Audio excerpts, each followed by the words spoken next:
Swinging a ground ball, stabbed by Folk. He has it. He underhands to first, and the Boston Red Sox are the world champions for the first time in 86 years.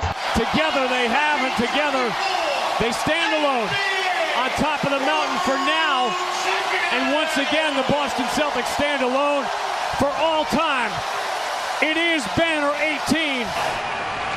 No icing.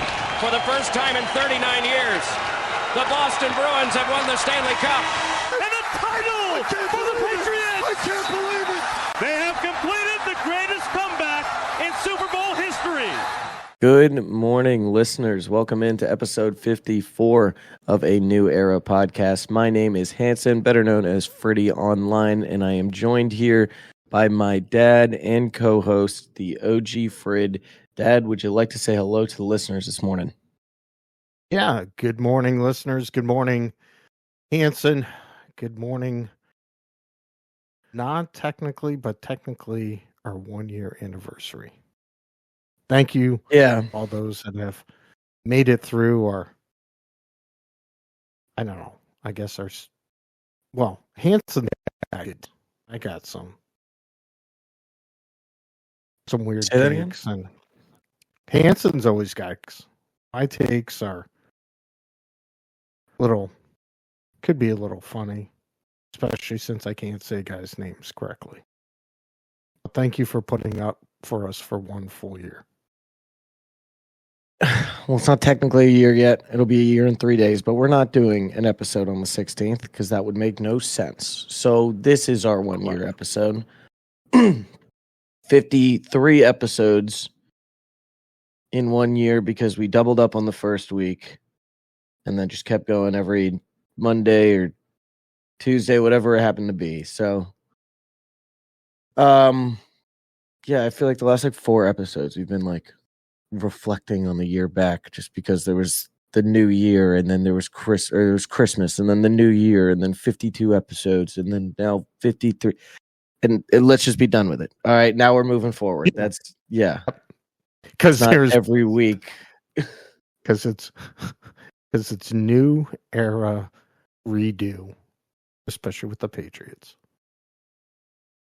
Yep. So this job search was quick, Dad. I think we all knew that this was going to happen. I didn't know it was going to be this quick.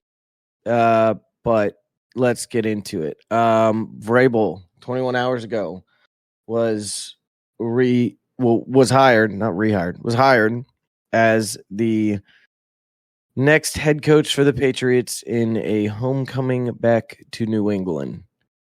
Give me your initial takes and everything here as I look through some of these news articles.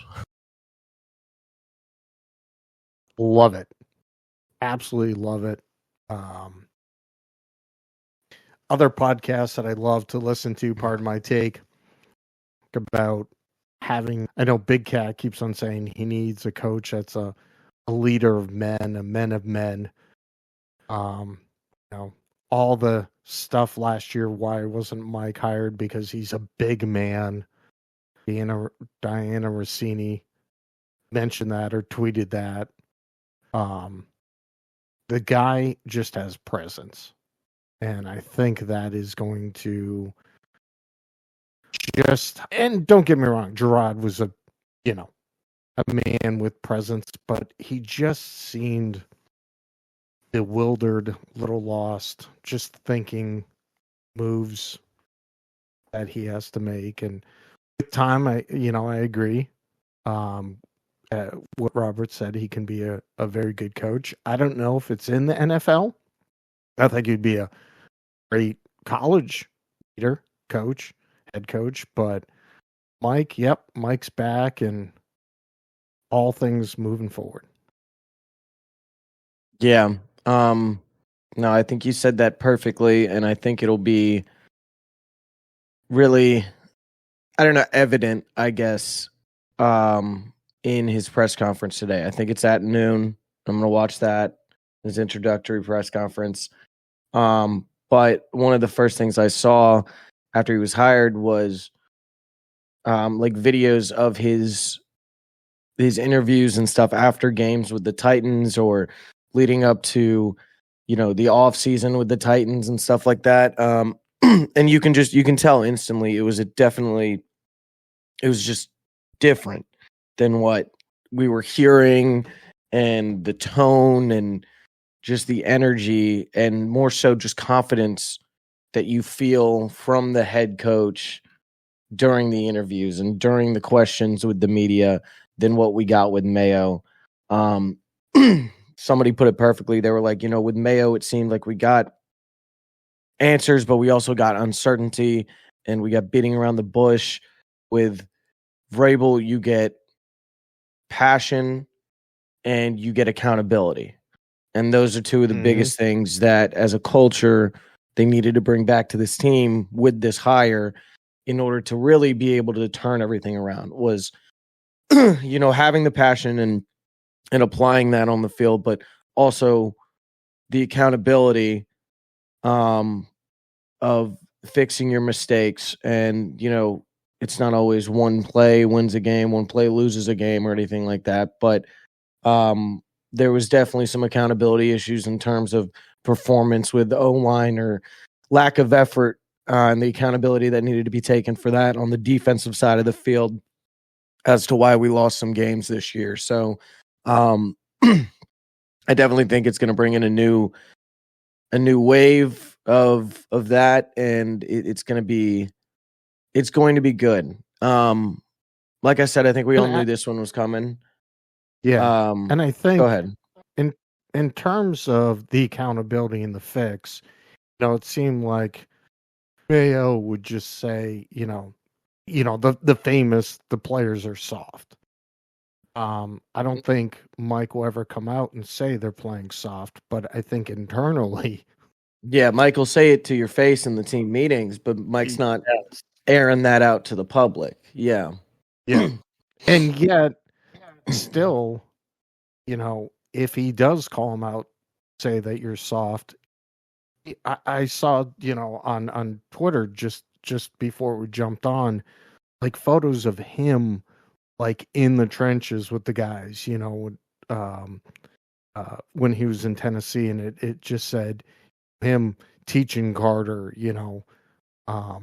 defensive moves and stuff. Like, he's physically, which Bill did as well at times. They were in, positional meetings and on the, during practice and teaching ways. We weren't part of practices in C, but I don't know if Gerard was just overseeing and letting the other guys, his coaching staff, do that, or he didn't get physical enough in the trenches during practice. I know Mike's going to do that. No, it's refreshing. It's going to be exciting. Whereas, if we were to have kept Mayo or whoever else it could have been, that was the head coach for the Patriots next year. If it was a Ben Johnson, if it was a Byron Leftwich, if it was whoever else we were going to end up interviewing, I don't really know if I saw like a big turnaround down the road. Maybe expecting more of a 5-12, 6-11 Pats team, but a lot more closer games. And you look back on the season and you're like, well, Drake looked really good, and this was a good stepping stone in the right direction. Next year, we get it. I think with Mike, there could be a pretty decent turnaround. Something that I completely forgot that I heard people bring up was the fact that he has led a number one seeded Tennessee Titans in the AFC playoffs before, made it to an AFC championship game. I think his knowledge and his presence is going to be much more influential than we could have hoped, and potentially turning us around for, a 1-year rebuild. Well, not a 1-year rebuild, as we know this last year was a part of the rebuild too, but 1 year to finally get back to the playoffs and be where we want to be. But a lot of that then relies on the back of Elliott Wolf and anybody else that's going to make personnel decisions. One of which I see this report here from yesterday. It looks like right after the Vrabel hiring. Giants advisor Ryan Coden expected to join the Patriots personnel department per report. This is from Charles Robinson on Twitter. He's saying, I'm hearing Giants personnel advisor Ryan Coden is expected to be added to the Patriots personnel mix, but not with a GM title. I believe Elliott Wolf will retain personnel power. However, Coden's addition to the front office is Vrabel's presence. Dynamics will be interesting. How do you feel going forward? Our personnel decisions are going to be made. Do you feel like it's going to be as entirely Elliott Wolf as I feel like it was this year? Or do you feel like Vrabel took this job with the idea from Kraft and the rest of the Patriots, maybe not from Wolf himself, but from Kraft at least, that, hey, we're going to give you some power here in personnel and everything. Elliott's still going to remain with a seat at the table, but you are our guy. If you ask for something, you're going to get it. Yeah, the latter. I think Mike is going to have a huge presence in the personnel decisions. I don't know how you feel, and I want to run by some, and I found this, some potential coaching staff members, but I don't know how you feel. I absolutely am a fan of bringing back, former players who have coached well out there as your coach. Just keep it in the family. I'm a huge fan of that. I saw a report or listened, Kraft's only hired one person they weren't familiar with, being Pete Carroll. I think there's a lot to say about that. Because obviously you're going to battle with these guys, family, maybe to their detriment. Obviously last year, keeping and knowing Mayo. But I think that if they are bringing back Mike, they're saying, Mike, you have a lot of keys to this organization. All right. Well, as in terms of the players, I also like it as long as you're hitting on the right ones. Yeah. And I think, I don't know, I think we would have a different opinion about this compared to somebody who's not a Patriots fan. Say if there's, I don't know, like the Jets tried to do something like this too. I think it's a lot easier for us to be like, yeah, bring back the Patriot way and bring back these older guys because of how much success we've had in the past. And with this select group, or some of them, with Mayo and the Vrabels from that group over the last 20 years. And since we're only 5 years removed from the Brady era, I'm okay with it.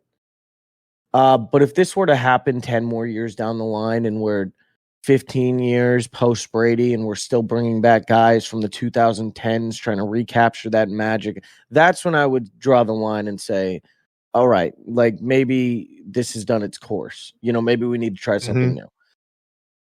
But I don't think we're going to need to, because I think whether it was last offseason or this offseason, Vrabel was the hire. He was the guy.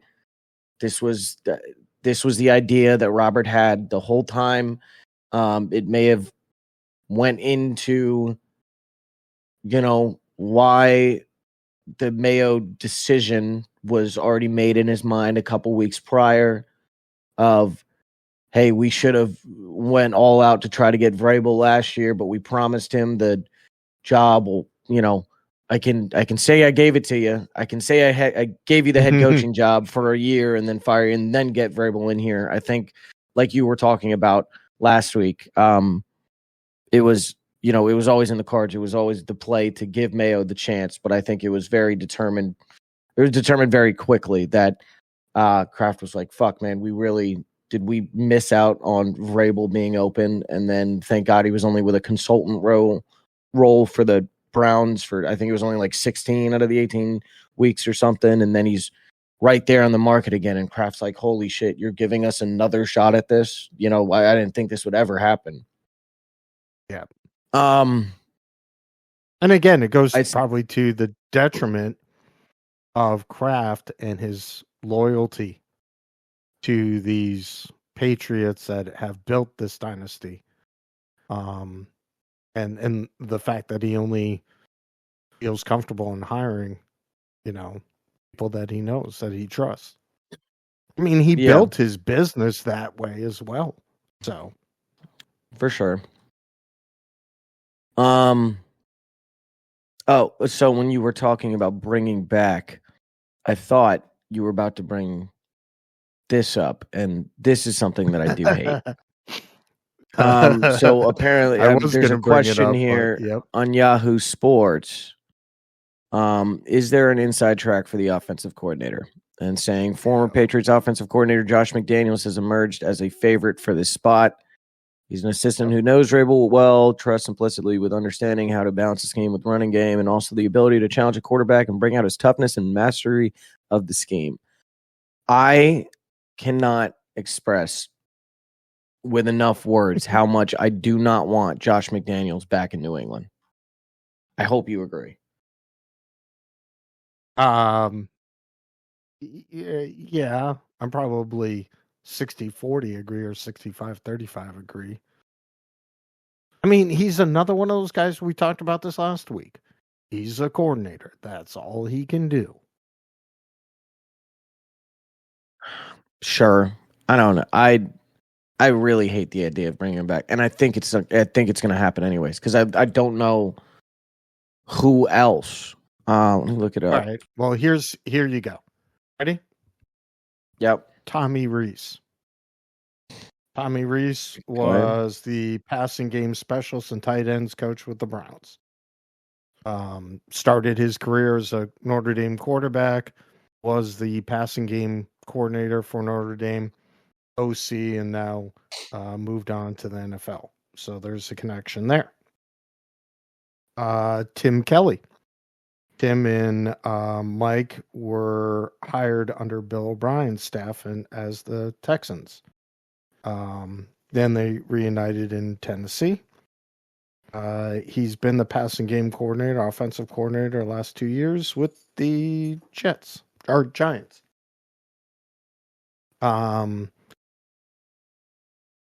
Okay. As for these two, I mean, I don't really hate either of these guys. I like Tommy Rees a little bit. Pass game specialist, tight ends coach with the Browns. Got the connection there. The most recent connection with Vrabel. He also interviewed for the Browns offensive coordinator job this offseason. So there's a connection there, but I don't know. That's not jumping off the page to me. One of them that is, and this one is also the one that I'm almost the most hesitant on. But it's Josh McCown. Vrabel's not familiar with him, and this is on Nesson. Vrabel may not be the most familiar with McCown, but Drake May is. McCown coached May in high school. And McCown's sons were best friends with May. I think the biggest part of turning around this offense is bringing in an offensive mind that can connect with Drake May the best. And I think Luke McCown's probably got the inside track there. If it wasn't, Ben Johnson going from an OC job to another OC job. He's spent this year as the quarterbacks coach for the Vikings, working under Kevin O'Connell, who they are mentioning here deserves lion's share of the credit for Sam Darnold's resurgence, but there is something to be said about McCown's role in it. While he's not an OC now, they wouldn't be surprised if there's one in the near future. Here's Dad. Dad, who do I just went over Luke or Josh McCown as well. quarterbacks coach with the Minnesota Vikings right now as one of my out of the couple that you mentioned, probably my preferred one so far, just because of the connection that he has with May, coaching him in high school and how their sons are like best friends. But I was also saying probably the most hesitant on that one just because of the fact that, and I've already heard the questions asked about it, is it Josh McCown or is it Kevin O'Connell that's leading to like Sam Darnold's resurgence and everything in Minnesota this year? I mean, Josh McCown, backup, probably never set to be a backup, at least a third string quarterback. The quarterback. Excuse me, out of breath, had a run. I kind of like the idea of having a former quarterback, Tommy Reese or Josh. There's talk about Nick Callie. Mm-hmm. We had I'm seeing this before. one. That and McDowell's is obviously old Patriots way. I think that offensive coordinator wise, I think we have to go new because of new stuff in the league. So I would refer, like either McNow or Tommy Reese. See what they can do. I think the league needs to have new blood into it. I think that's part of, I heard a thing about the Patriots and some of the things that have gotten past them. Not just probably coaching wise but I think personnel, the way that they did things have passed the Patriots way. Sure, we're bringing back Mike, understands the Patriots way. And there's probably more to that. That's just the way that they get the guys motivated and play and just take the accountability, as you mentioned, which I think was probably a lack we could see from Mayo. So that's fine. But then bring some new blood in here on the offensive coordinator side. Bring these new younger guys in that, I think can give some different insight in the way that obviously Drake May can play. Yeah, and continue to not allow the game and the not new additions to the game, but just the new way of thinking and the new offensive schemes in the game that have developed over the last, 10 years, but more so, 2 to 3, I'd say, where we've definitely seen a difference in quarterback play than we're used to, and the teens and the early 2000s. Don't let that continue just a to pass drop you by. back. Yeah. And if the skill set of the quarterback has changed, do that they're more of a running. I mean, how many times? Every time the Bills had a close third down, Josh was running. Mm-hmm. Jaden Daniels did the same thing last night. Yeah. I mean, they have. Drake has the ability with his legs to pick up that first down. It's just an added element to the game that has, and especially when you have a running back to the level of Ramondre as well, that, okay, is it a handoff or is he going to keep it? And now if it's not a handoff and we're already running there and he keeps the ball, he can still make yardage plus. So, and it makes it 11 on 11 instead of really 11 on 10. Yeah. I know. I mean, we were talking about this leading up to the draft before we went for May, and how we were just in love with him as a prospect and everything. But, we wanted a guy like May or Daniels or something, whoever fell to us, because we were talking about, hey, we need to have that extra added element and the element of surprise there offensively and having the mobility of your quarterback. We need to get with the times because that's the new wave of the NFL. Now that we got him, it's like, all right, well, maybe it wasn't just getting the guy. Maybe it's getting a guy that can bring in the scheme, that can bring in the system to actually utilize the guy correctly and not just have a guy that could run if you need to. It's having a guy to run with that being the idea in mind in the short yardage situations, in the goal line situations. It's not just, hey, our guy's mobile and can make plays if a play blows up. It's, hey, you're our main runner here. This is a quarterback design run. Let's get everybody to swing out on the blocks and make sure that we feel good and comfortable running May a couple times for 5 to 6 times a game where he is the main priority in that play. That's a great point. I don't know which of these OC candidates would be bringing that in, but I think you're right when you're saying bring in some new blood and see how we can really elevate there.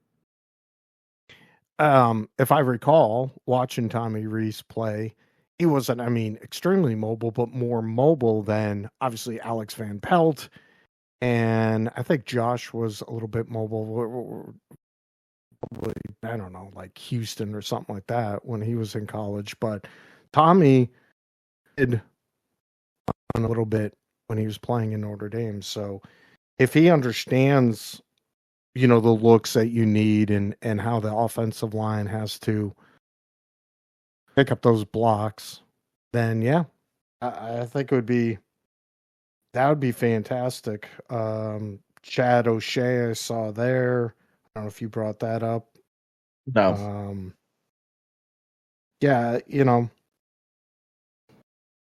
Looking over a couple others, I think really Tommy would be great.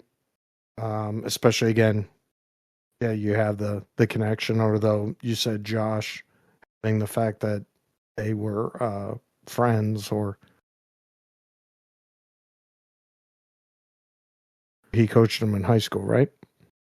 Yeah, Josh McCown. Yeah. And then, well, here's last thing. Go ahead. I was going to say, here's an interesting other one, because again, probably all your assistants are going to change. I know Troy Brown was elevated into the wide receiver room, but Wes Welker, they mentioned him coming in potentially for wide receivers because Miami let him go. Yeah, cool. Yeah, bringing back a former Patriot, Nolan West, but I'd almost be inclined to say no. There's got to be a reason why he was fired in Miami, and as I was saying earlier, sometimes maybe we got to not continually stick in with the old guys, and just because of the connection and wanting to stay attached to those winning ways. There's got to be a reason that Miami let him go. There's got to be a reason why he was let go in San Francisco, because he was the wide receiver coach there first. Love West, but I don't think so. I'm not calling for Troy Brown's job at all. I think he elevated the talent that he had around. Obviously, Polk and Baker, you guys that were draft picks this year, didn't prove as much as all the hype that we thought they were. But again, maybe that was just them. But Boudier, obviously, a couple of years in now as a pro has shown up. So, all right. Last thing about the Pats here before we move on, and it is still on the OC thing because the last one I'm staring at here is AVP. What are the odds do you think Alex Van Pelt stays and makes a connection with Vrabel and stays on as the OC next year? I would probably put it pretty low, around 15-20%. Nailed it on the head. I was literally about to say 15. So 85% chance I think we're seeing a new regime in the offensive coordinator role. I think you and me both assumed that DC is gone. DeMarcus Covington. Yep. I could have told you his job was gone after fucking week 8. So there will definitely be somebody else coming in there. I haven't heard really any names DC wise, so that'll be interesting to keep up with. And we'll probably talk about that next week and throughout the off season until it happens. Well, give some quickly. I know like Vrabel's defensive minded coach, but I love to hear who they have. Lou and Amaro. Jesus Christ, are you having a stroke? Rumo.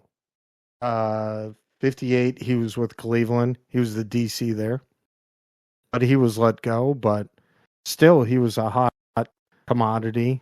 A year before as a potential head coach, he could come on. Harold Williams, Detroit Lions, run game coordinator, who's also defensive line coach. He was Vrabel's D-line coach in Tennessee. Chris Harris. He was again with Vrabel in Tennessee. Okay. There's a Zach Kerr. He's with the Giants. I don't think we want to bring any Giants guys in here. No. Well, all right. None of that jumped off the page to me, so I don't really care. And I'd almost think not like Vrabel's going to be calling everything himself defensively, but he's certainly going to have a big hand in maybe calling plays or whatever happens for us on the defensive side as well, I believe. Oh, especially if he has a lot of insight and this draft goes more defensively than what we would think. I think this draft is going to be defensive line and offensive line. I think it needs to be. I think it needs to be heavier defensive line than people think. Like I'm very on board with. I think we definitely need to nail probably 2 offensive linemen and good ones. You need to get probably 1 wide receiver. People are gonna, the casuals would come in here and say, "Well, weapons, get them receivers." But you need to build around him in order for him to get the ball down to the weapons. So if it's a McMillan or a Trey Harris or I was gonna say Kyron Lacey, great talent at LSU, but the whole thing came out this week that he killed somebody in a car crash. So that's probably off the table. But you get probably 1 weapon, maybe in the second or the third. But yeah, the rest of it, we definitely need edge. We talked about that with Abdul Carter last week. You need a good tackle, and some guard help probably, and maybe looking for some center of the future. As we talked about, Andrews will be back, Strange will be back. You've got those guys to bring back in there, but you got to build that up as well. I wouldn't mind guard help over center because Cole Strange played pretty well at center at the end of the year. True. I don't know. I think the tackles is the biggest glaring weakness on that O-line, though. Definitely. Definitely the left tackle and, protecting May's blind side there. Okay. Enough about the Pats. And enough about Vrabel. But welcome, overall, you're happy. Yeah, welcome. Yeah. We're happy about it. If I had to put a grade on it,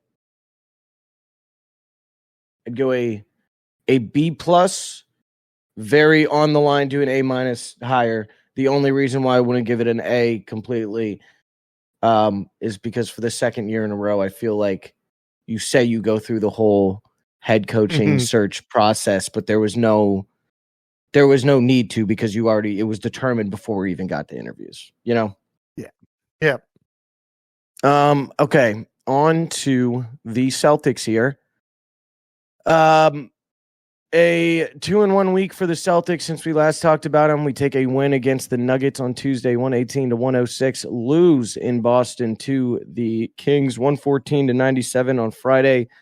Not too much of a concerning loss, just because of the fact some of the stuff I was hearing from the players and everything after the game, that in terms of talking about accountability for the Patriots and all, think there was a little bit of an accountability thing going on with the Celtics in terms of why they lost that game. But they turned it around and won yesterday in a very close nail biter, 120-119 against the Pelicans.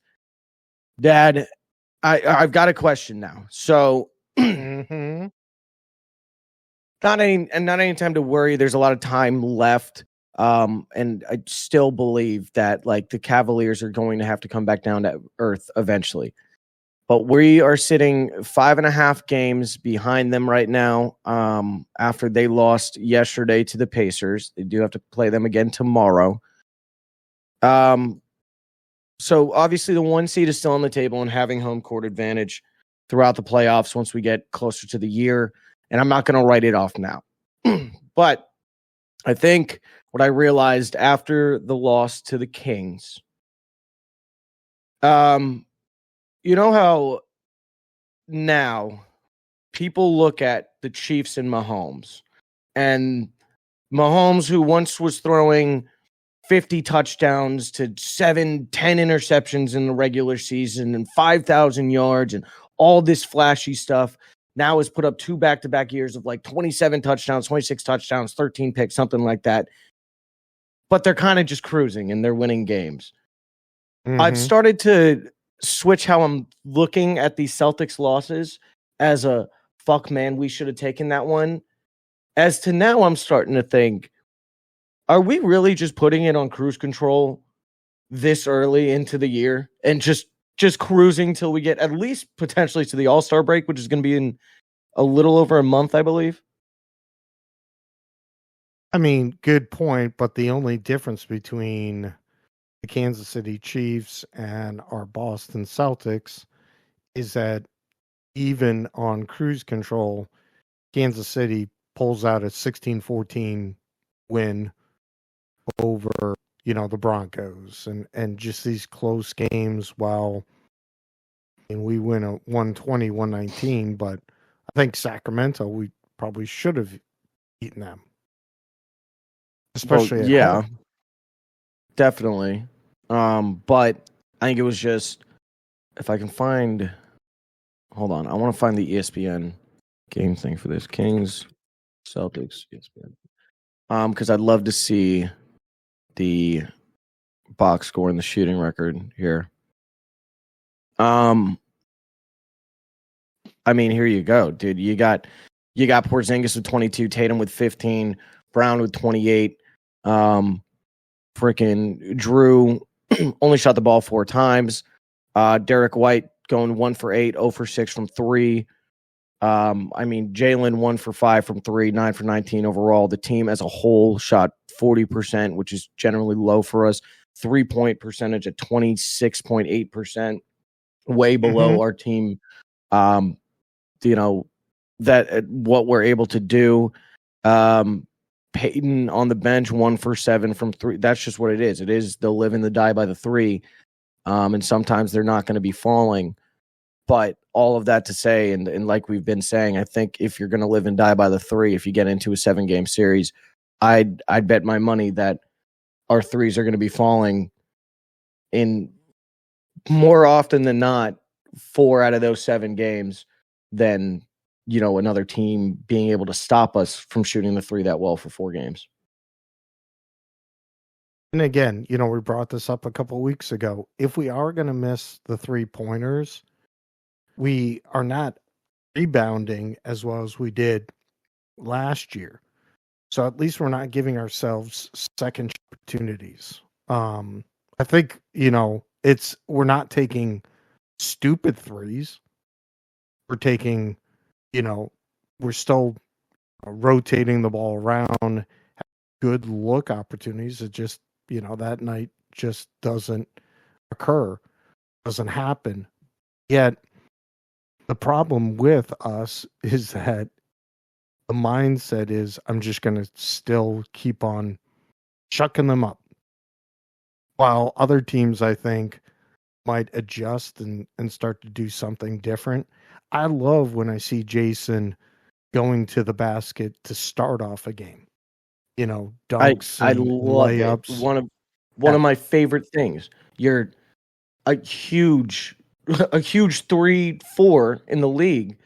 Wherever he's playing for us on the court, he's a big guy. You are a physical, huge dude. Go get your points down there. Get fouled. I mean, the way that the game has changed and the fact that like fucking SGA is taking 16 free throws a night.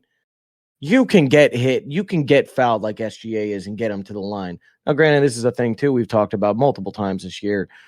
We're the Celtics. Jalen and Jason are never going to get the calls at the same at the same consistency as other superstars in this league, but that's something you're just going to have to live with and move past. Go to the basket, be physical.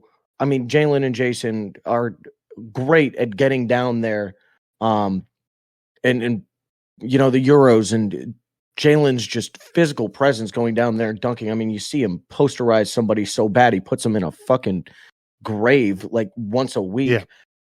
So just get down in there and do it. But then again, like, I've never been too pissed about this live by the three, die by the three Missoula ball that they play, because when they're hitting. Like, these guys can shoot. You were talking about, rotating the ball, moving it around. I definitely would say I like the quality of our shots a lot better this year in terms of the eye that they have on the 3-point line. Last year, even I can even remember when we were watching like the Pacers series, the Eastern Conference Finals, when we were at the beach, and just seeing like some of these, you got fucking 16 seconds on the shot clock, you're going up and just taking the dumbest three, and we're like, why are you shooting that? Find the better read, find the better option. I like the quality of shots we're taking a lot better. But this is why I come back to the point of maybe just cruise control, where I think we had it so good last year. We got treated so well with that unbelievable team, and one of the best records in NBA history and in Celtics history, that I think it wasn't unreasonable expectations. But I think in terms of us who just saw that year, it was kind of like, oh, well, y'all could just do it again, right? Mm-hmm. Whereas, we didn't change much of the team because you didn't need to, but everybody else in the league tried to make teams in order to beat us and in order to counter us better. Yeah, I saw a little thing about Joe mentioning that, we didn't change our team. We didn't need to, but you could get a little complacent. Not saying that there's turmoil within the team, but they should all know their roles. They talk about it all the time. But yeah, there's just something that's just not that. It's either we're on cruise control or teams, and we said this, that teams are going to be built to stop us or improve their own 3-point shooting and play the game that we do. And I didn't think it really was occurring, especially at the beginning of the year, because we were off. But yeah, now it's coming to that, again, you're the best team. Everybody knows you're the best team. And this is the way I have to stop you. Yeah. I will say here, I'm just looking ahead at like the whole schedule for the rest of the year. We've definitely went through some tough stretches in terms of scheduling, and just good team after good team. Just taking a glimpse at this, I feel like our second half of the year is going to come a lot easier.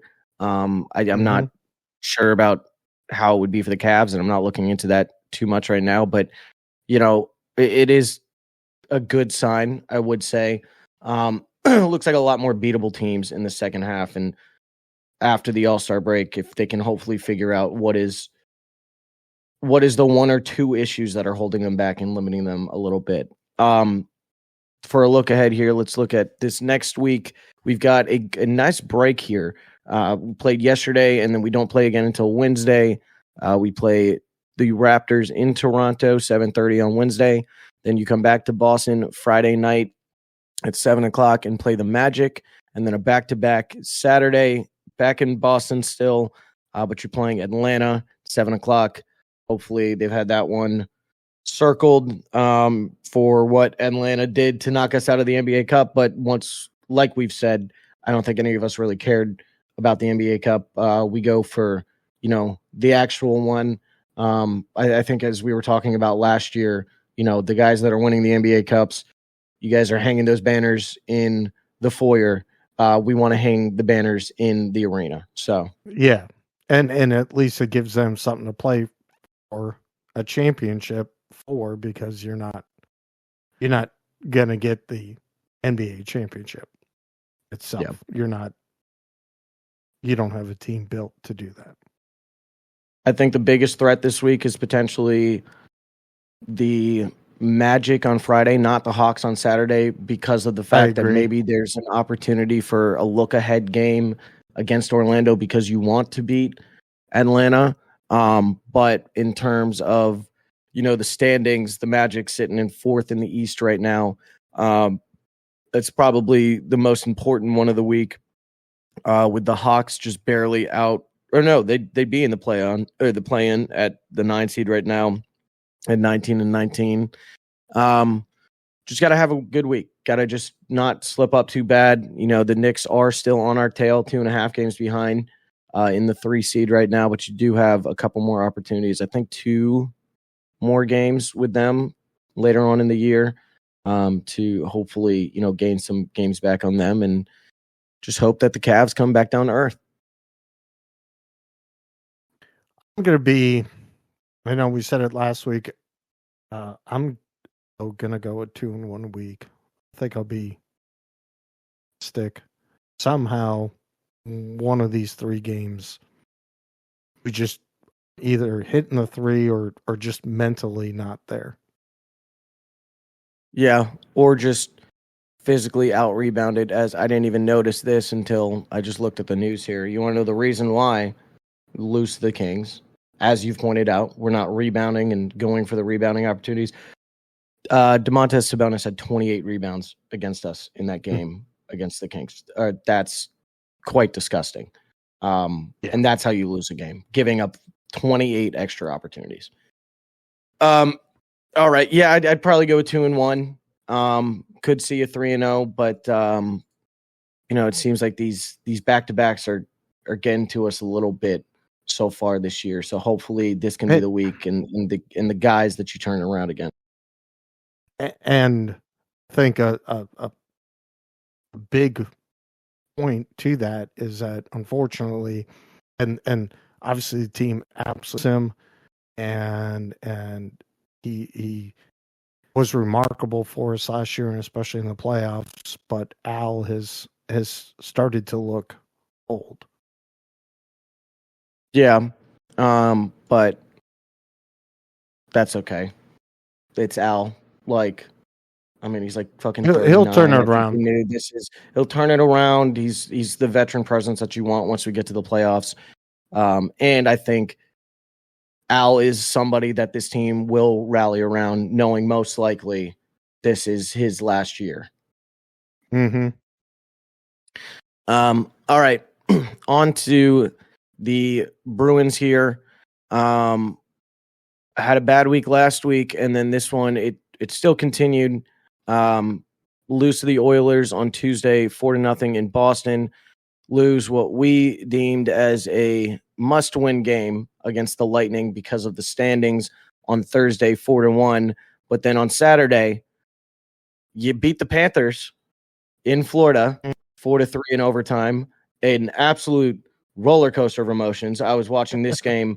The Panthers tie it up with 1.8 seconds left in the third with an extra man on a weird tipped puck thing from I think it was Bennett that put it in. Reinhardt. Thank you. I was sitting here watching it, and because I try to watch at least every game against the Panthers, because I hate this team. I cannot stand the Florida Panthers. And I'm sitting there and I'm like, yes, we could finally do this. We do it in Florida. This would be so good. That goes in. And I think everybody in my apartment complex could hear the audible, like, fuck, that I let out, seeing that goal go in. And then you get into overtime, the 3v3. And, a lot of opportunities for Florida to put one in, very scary opportunities there. We dominated the puck possession for most of that overtime period, but did give them a couple breakaways and a couple ones where it was like, oh, well, here it goes. And then Boston has the puck in Florida territory at the end of overtime, and you see the clock ticking down, and you hear the commentators being like, do they know how much time they have left, only to have Pasta then shoot one, get a weird ricochet, and goes right back over Bobrovsky for 2 seconds left in the overtime period to get the walk-off goal. And then everything just raised back. I mean, the emotions of that one, I was like, fucking let's go. That was huge. In what's been a very bad, 6-game skid for the Bruins before this, I feel like that sort of win is one that can definitely, ignite the team a little bit and let them move forward and move past what's been a bad week and a half, 2 weeks really, for the Bruins. Look ahead at this week. Now this one's a really must win tomorrow against the Lightning. Mm-hmm. And I think they need to know that based off of where we're at in the standings. The best part about that win against the Panthers, not only just beating them because we hate that team, but the Maple Leafs, the Panthers, and the Lightning all also lost on Saturday. Obviously the Panthers did because we beat them, but everybody ahead of us lost on Saturday. We're sitting there, still 45 games played, the most in the Atlantic, but we're at 47 points, Lightning at 49, Panthers at 53, Maple Leafs still continuing to pull away a little bit at 56. So, Dad, we got the Lightning tomorrow. Then we've got a big break up until Saturday. You play the Senators in Ottawa. And then that's really it for this week. We'll go over the Sharks game next episode. So 2 games this week, Senators, Lightning, 1 home, 1 away. What do you see from the Bruins? Yeah, looking at the fact that Florida put up, a record 100, 101, or I don't know how many more shots in overtime, but they had plenty. I hope to see just the emotion from that game. We beat the Panthers. Just weird how the puck just goes. Obviously, you potentially didn't need to have that game winning or game tying in overtime if Pasta's little flip empty netter goes the other way. And yet Pasta scores with a Reinhardt ricochet. So it's I know that, just as the puck goes, the hockey gods decide if the puck's going this way or that way, and obviously went our way. And hopefully being able to have Swayman stop as many shots on net, and yet they had over 100 shots on goal. Hopefully he's reading it. He's getting that. I mean, a losing record, but still a 2.91 goal against average. Not that bad. I want to see, even though, it's a short week for us, 2 games. I want to see him with 2 games this week. And I want to see us, playing him even more heavier than we are. And hopefully he sees more pucks. I'm going to say 2. We have to win 2 this week. Yeah, have to win 2 this week. Not only is it, I feel like, we've been very hard on Swayman throughout this whole season so far, and undoubtedly so because of, what happened leading up to the start of the regular season and the whole contract negotiations and stuff like that. But I don't know if it's just him. I think I'm going to start putting some blame on the defense in front of them. They really have to start seeing the puck better and seeing the lanes a little better and not putting Swayman in the position to have to save all of these. And then the biggest thing too, I mean, I feel like I see this every time that we're playing Florida. And it was something that I posted on Twitter because it was just absolutely disgusting. With about 2 minutes left in overtime, you know how ESPN has the shots on goal stat up there, and it seems like every single time we play the Florida Panthers, I see an absolute crazy difference in shots. With 2 minutes left in overtime, you're looking at a 3-3 game with 46 shots on goal by the Florida Panthers and 18 by the Bruins. I don't know what happens, why this happens against them, if our game plan is just different when facing Florida. And yes, we did pull out the win, but if we're going to end up seeing them again in the playoffs, even though I think we have both agreed already, this is probably not a Stanley Cup caliber team. If you're going to see them again in the playoffs in a 7-game series, you cannot be outshot like that every single game anymore. There's no track to winning a series if you were being outshot by Florida that much. I think it's not game plan per se, obviously because we've been putting up a whole lot more shots. It's just the Panthers are in our guys' heads. And the way that either A, we want to try and be more physical, and they have a bunch of rats that are just under our skin during this. I mean, it goes back to, how Peyton could never beat the Patriots. It was just in his head that he couldn't do it, even though maybe his team was more talented at the time. Or how our Patriots could, continue to always beat the Bills in the heyday in the Jets. Like, it's just a team that you're trying to get up for, maybe the wrong way, and not playing your game. Yeah, and not only, like you're saying, trying to be too physical, because that's how Florida is, and they're always in front of your lanes and everything, but they're always in your face too. That relentless pressure that they apply for all 60 minutes is part of the reason why they're able to get under their skin so easily. And if you go down by a goal or you go down by 2, like you're saying, you're trying to get up for it almost a little too much, and trying to make the crazy plays and trying to get back a 2 or 3 goal deficit all in one, which you just cannot do in hockey. And it's going to lead you down a wrong path of allowing, another missed opportunity and another, missed lane defensively, or another breakaway that you just cannot give to good teams that, good teams in the regular season, or good teams that you're going to see in the hunt for the Stanley Cup there in the playoffs as well. They just seem to be able to get to every puck before us. I know they're a physical team, but I didn't know the speed that they had as well. And, you mentioned about the defensive side. How many times did they just try and flick the puck, to the boards because they had a guy coming on them, and it just some of the wrong just plays defensively to try and get the puck out. Hopefully you have your winger there, and then the Florida Panther defense was just on top of your wingers. It was just, they were to every puck before us, or even if we were there first, they were right there as well, and stopped every opportunity to get out. Although, you do mention that, and Pasta had a couple breakaways at the end, but I guess that is understandable when Florida is down and they're pinching even more.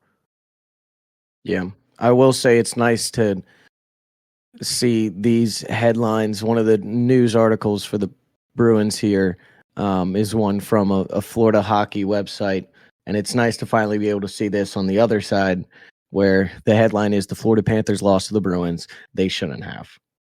Mm-hmm. Tough.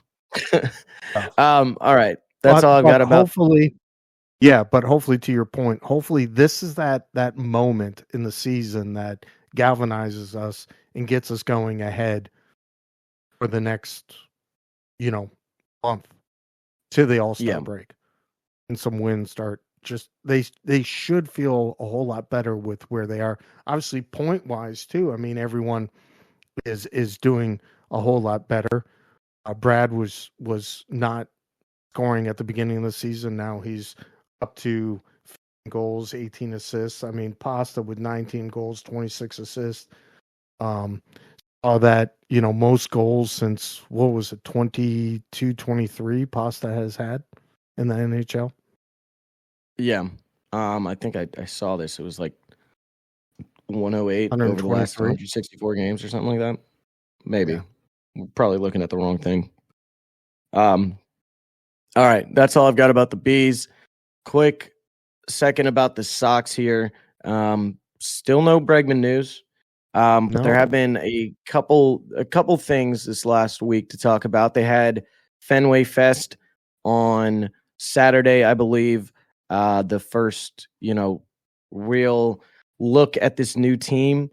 With Crochet being there and his introduction, and really just having the fans get a little hype for spring training that's going to start in less than a month now, I believe. We went over the date last week.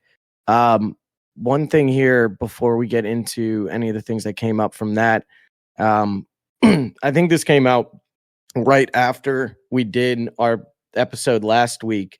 And so this one's big. And as to why we've been wondering, hey, why is there no Bregman news or anything like that yet? Well, this could potentially be the case. Vlad Guerrero and the Blue Jays have been in contract negotiations about potentially an extension. Apparently the Blue Jays are definitely lowballing him a little bit too much, and he's not taking it the right way. I found this, who's this from? Bob Nightingale, USA Today, MLB guy, says Guerrero and the Blue Jays are at least $100 million apart, with Guerrero seeking at least $450 million on his next contract. If Guerrero doesn't receive an extension by spring training, he will test free agency and likely be wearing a Red Sox uniform in 2026. If Guerrero doesn't return to the Blue Jays, he would love to be with the Red Sox, friends say, which may be why the Red Sox are hesitant in their pursuit of Bregman. Could you imagine Vladdy, Raffy, Roman, Duran? I mean, this started to get me going. I know we still got a whole season to play before we get to the offseason of Vladdy, but oh man, this was beautiful to see. Yeah, I saw that too. And wanting to be a Red Sox, and that's fine. I mean, although you lose Cassis, but it would be so exciting if somehow you could keep both, and then this enabling one to DH, because I still think that's going to be an issue this year because you don't have that right-handed bat. Unless it is Trevor Story being your DH, which we had mentioned, I think, a little bit. Keep him not in the field as much, since you do have enough talent between Cedena and maybe Campbell to fill your shortstop. Campbell wouldn't be short. Campbell would be second. It would be Mayer, if anything, if we're going to bring anybody up. But that brings a great thing to my next point here. Cora was asked about the plan for, the big guys in the system, namely Roman and Mayer and Campbell, leading up to the 2025 season here. It was said that Mayer's going to be challenged this season to showcase more of his defensive versatility, whether that be in AAA or if he is, eventually called up. Cora told reporters during Saturday's Fenway Fest that the plan will be for the 22-year-old to play shortstop, second base, and third base. So a lot of holes that he could fill there defensively that we need in the infield. They are saying promoted Mayer alongside Anthony and Teal to AAA Worcester last season. Mayer, now 240 minor league appearances deep into his professional career, has logged 238 appearances at shortstop. So the organization's plan will pose an opportunity for Mayer to get familiar with other areas around the infield before Boston gives him the long-awaited call to its big league club.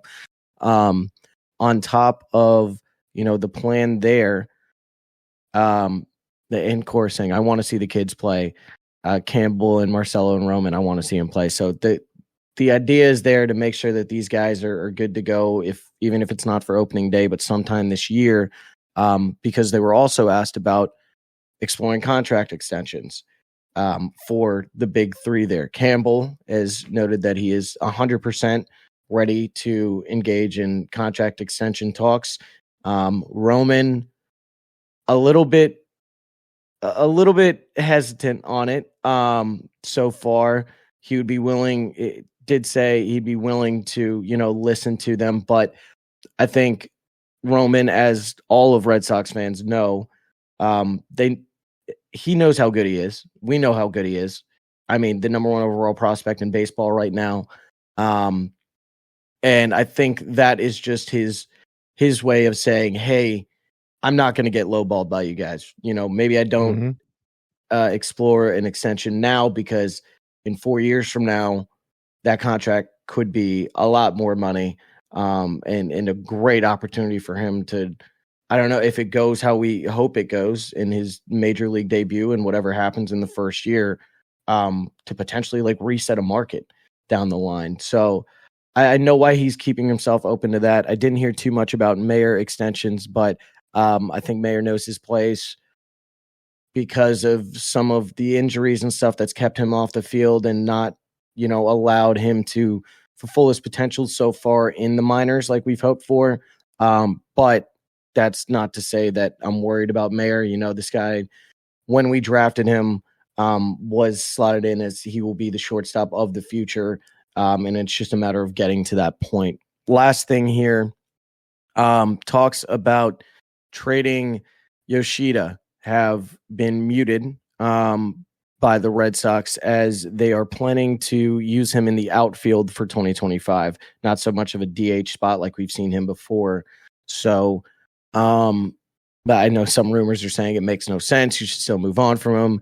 It looks like the Red Sox are going to stick to their guns here with Yoshida, aren't going to be using him as a trade piece, and hoping that we see a resurgence out of him this year that we weren't able to really see last year, whether it be because of the injuries, because of the limited play time, because of just not fitting into the lineup on certain days. I think maybe that's just a smoke screen, because if that's the case, you have way too many outfielders right now that you're going to want on an everyday basis. Yeah, but also I think we're saying this with the idea of, honestly, with the idea of Roman being on the opening day roster. I know we love him as a prospect, and we're bought into the idea and the wave and the future of Roman Anthony. But at the end of the day, there still is a reason why he hasn't been activated to the major league roster yet. And if they don't feel like he is 110% ready come opening day, there's no rush to force them in, because you could see that this team was good enough to stay competitive throughout the majority of last year, and you're comfortable with the guys that you have in the outfield as of right now. So maybe it's not a smoke screen. Maybe, yes, Yoshida will be in the outfield for 2025 to start 2025 until Roman comes up, and then maybe that's when we see a move. Yeah. I mean, obviously, Willier's not going anyplace because he wins a Gold Glove. Duran's not going anywhere. But then that also leads to the point, is Duran your center fielder, and then Cedenia's your shortstop, which puts Trevor potentially at the DH role. Maybe. I think, yeah, I don't know if they put him at second, maybe Zidane at second, or maybe, Yoshida will play some of the outfield, but we will see him a lot more in DH, and we have Zidane out there in outfield, and then that opens up one infield spot. And I'll lay a bold prediction here. already. Out of the big three, and everybody thinks it's going to be Roman. Everybody that in terms of talent knows it should be Roman. My bold prediction for the prospects, we will see Campbell elevated before any of them. He will be the first one elevated to the major league roster, not only just for the fit, but I think just because of his versatility. Yeah. And obviously the team is built to be versatile in multiple roles, positions. So I agree with you there. Right. You got anything else about the Sox before we wrap this up with two very quick conversations about some playoffs? No, nothing else. Just less than a month. I think you said it was February 12th. Pitchers and catchers. Yep. All right. So, very quickly here. We got a national championship in a week. We'll probably talk about this a little more on next week's episode on the day of the national championship. But we got Ohio State and Notre Dame.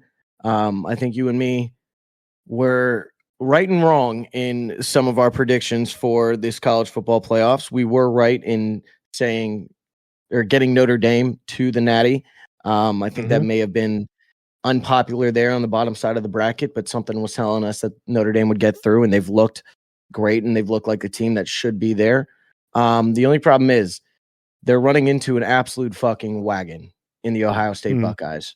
While I would love for Notre Dame to take this one after I was close to saying it after the Tennessee game, and I was saying it after the Oregon game. Ohio State is the team. This team was built to win a national championship this year throughout the transfer portal, throughout NIL, throughout all the guys that they brought in and all the positions that they filled from last year. And quite frankly, I don't see them losing. Are you on the same path, or do you think Notre Dame stands to put up a little bit more of a fight than some people are counting them in for? My heart is saying I want it. Just Riley Leonard has to have a much better game. He's got to have his game of the season for Notre Dame to get there. He can't have some of these stupid picks that he's done. Hopefully it's going to be a ball control. Notre Dame's got to run if they can against this defense, which I think they possibly can. But this is two different types of styles. Yeah. And they'll clash, and you'll see which style ends up prevailing. It should be a good game. I believe at least for a good 2.5, 3 quarters. If Ohio State plays like Ohio State has played throughout this college football playoff, I imagine they will be pulling away. But if Notre Dame can keep it how they kept the Georgia game and the Penn State game, and capitalize on their opportunities that the other team is giving them, that is the only way that they're going to stay in this game and have a chance to win it, I believe. But like I was saying at the start of the college football playoffs, with that Manti Te'o video that he went in there and talked to the team about, this is your chance to write history. Not many guys get this opportunity out of the millions and millions, billions of people. Not many people have the opportunity to write history in a way that you can. And I think they really took that message to heart. And you can just hope that it's going to be enough to get one more game out of them. You just need one more game. So it'll be a great week here of hearing all the predictions and hearing all the hype leading up to the national championship. And next week we'll give final score predictions for the game there on the morning of the Natty. All right, and then last thing, the other playoffs. So we got NFL here. Dad, you weren't too bad in this first round so far. The only one you've missed was the Bucks. I tried to get a little bit too. Oh no, you missed the Chargers as well. I forgot you didn't take the Texans. I tried to get a little bit too cute here, and the wild card round has not been too nice to me. I tweeted out my bracket, and then I quoted it right after the Chargers game, and I said this was a joke, by the way. These were all fake predictions. And it's fun. It's fun to be able to do this with my team not in the playoffs. I feel like I'm able to just instigate, and it's great. So I'll go through here quickly. First game on Saturday, Texans, who looked dead in the first half, completely flipped the script against the Chargers, who only played a half of football. Texans pull out a 32-12 win in Houston. And then Saturday night's game, the Ravens did Ravens things. Once again, against a team that looked dead for one half, the Steelers, who came up and put up just a little bit too late there in the second half, lose that game 28-14 in Baltimore. Yesterday's first game, the Bills looking like a wagon. I think a lot of people thought that this was going to be a little closer. Saw the 9.5, 10.5 point spread, and I think a lot of people were on the Broncos to keep it close. Throughout the first half, it looked like they could, and then the Bills were just pulling away there in the second half, doing the things that we expected the Bills to do. I took a nap about 5 minutes into the third quarter because this game was slow, and woke up and it was 31-7 Bills. So that's about what I expect out of the Buffalo Bills. The middle game yesterday, the Eagles 22-10 over the Packers in Philadelphia. That went exactly how I thought it would. And you could tell that the game was over almost right as soon as it started on the kickoff with a fumble recovery by the Eagles. And as soon as I saw that, I texted Dino and I said, wow, this game is over already. And it was. So, and then the best game of the wild card round, this one pisses me off. I really wanted the Commanders to lose, but they win on a last second field goal, 23-20 last night over the Bucks, the only home team that ended up losing so far in this wild card round. They'll be moving on. Jaden Daniels and the Commanders, the 6th seed, will be seeing. They will be seeing the Lions because they are the lowest remaining seed.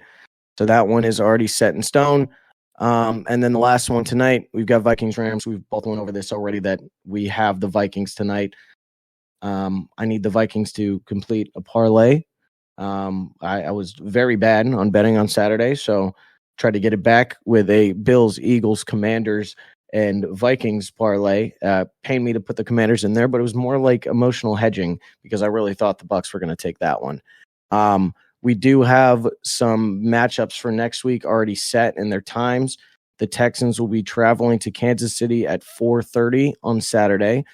The Ravens will be traveling to Buffalo at 6:30 on Sunday.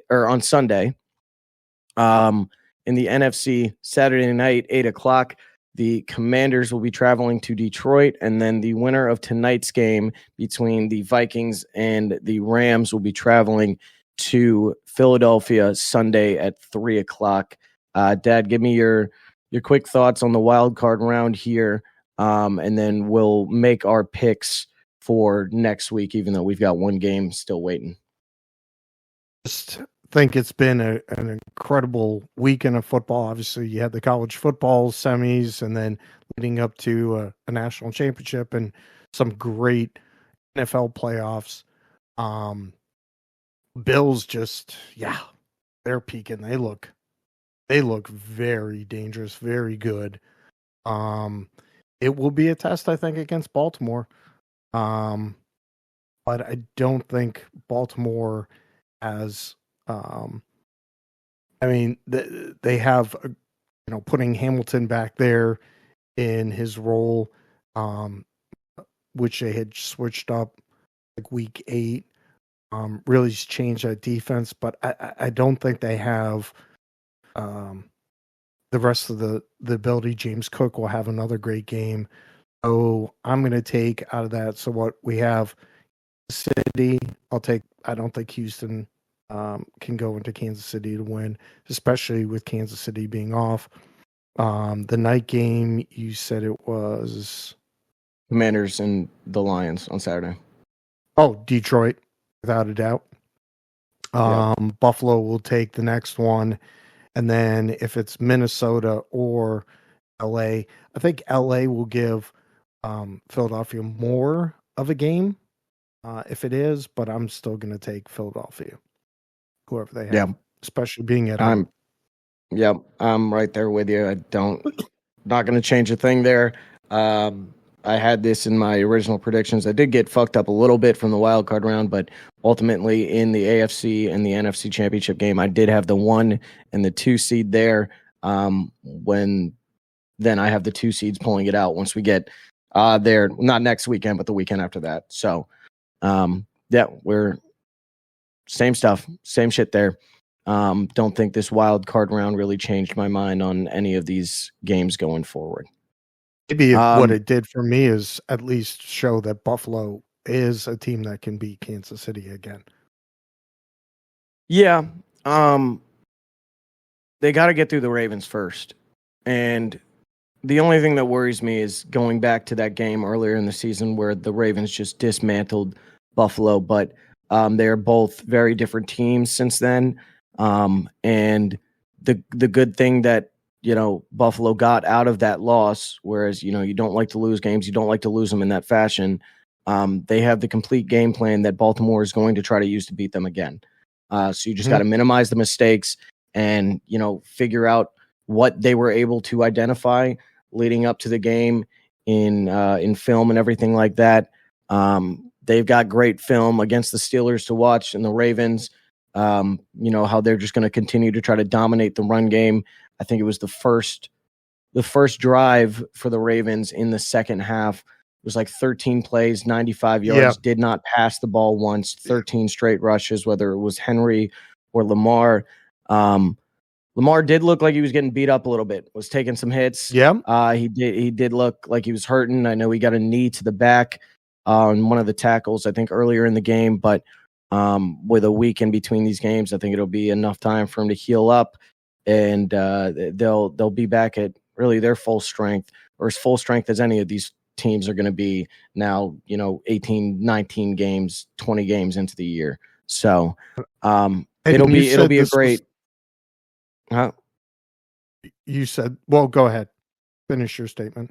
Oh, no, I was just going to say it should be a great weekend of football in the divisional round. And I think whereas we had 4 out of 5 of these games that really blowouts near the end of the final score, I think we're going to have a couple games that are a lot closer and a little more competitive. The only blowout potential one, I think, honestly, being Detroit and Washington. I think Texans won't win the game, but if they play anywhere like they played this week, I think the Texans will cover at least the opening spread, which was Kansas City -8.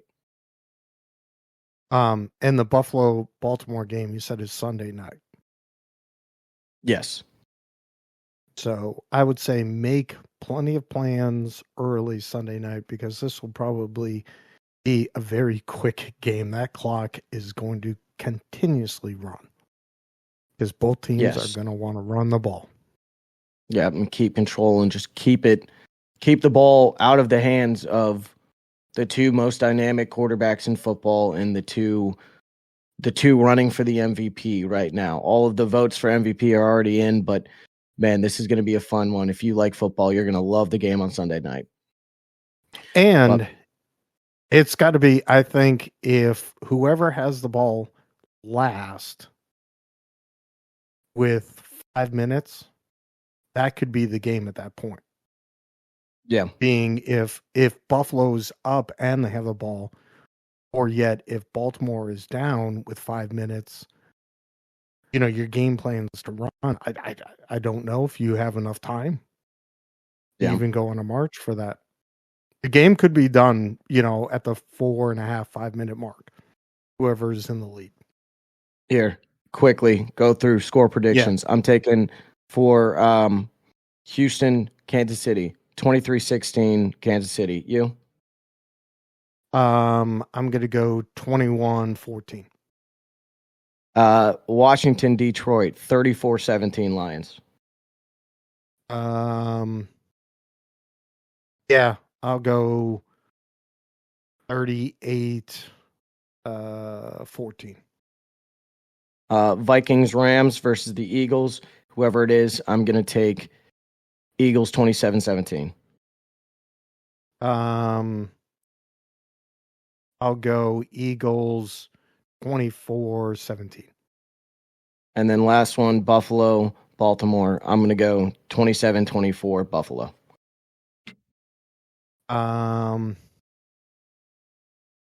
Yeah, I like that 27-24. Yeah, it was between that or like 23-20. I think it's going to be a 3-point game probably at the end. So, all right. Well, that wraps up our predictions. That wraps up our episode. This was felt like a quick one. Not really though. Usually our normal time. We appreciate you guys listening into episode 53 of a New Era podcast. Officially, well, not officially, but almost officially, 1 full year of a New Era. I promise this is the last time we're going to bring it up. Next week, we're just going to be going and flowing into the next, 52, 53 episodes until we get to our 2-year. We appreciate you guys all for listening. As always, if you'd like to keep up with us outside of the podcast episodes on social media, make sure to follow us on Instagram at A New Era Podcast, on Twitter at A New Era Podcast, A New Era Podcast on Facebook. And if you would like to email us any questions, concerns, or funny business, A New Era Podcast at gmail.com. We appreciate you guys once again for listening to episode 53, and we will catch you next week for episode 54. Love you, son. Love you, Dad.